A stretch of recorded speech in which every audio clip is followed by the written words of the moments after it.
30 avril 2019, Bois de Boulogne, Paris.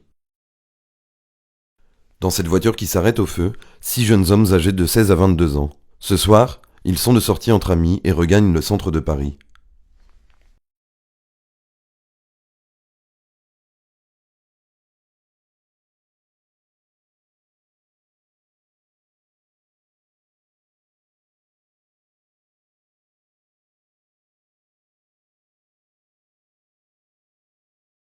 Trois voitures les encerclent.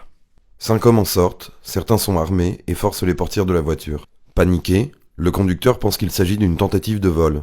Il tente de se sauver et recule.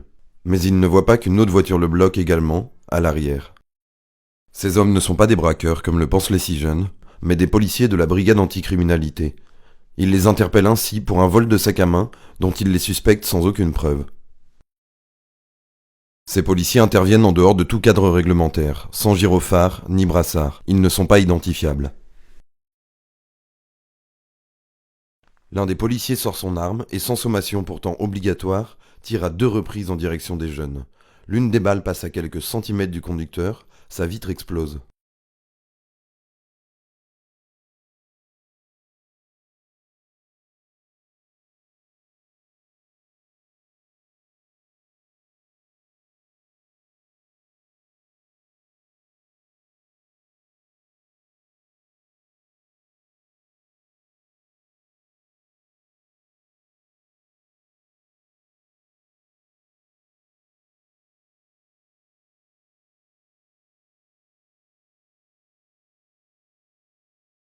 Le conducteur est finalement interpellé, complètement sous le choc, mais son calvaire ne s'arrête pas là.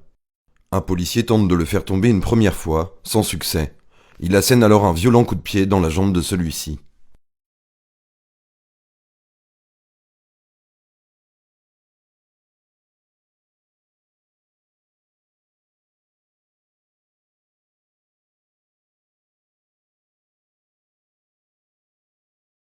Interpellés pour un vol de sac qu'ils n'ont pas commis, les 6 jeunes ont été remis en liberté à l'issue de leur garde à vue.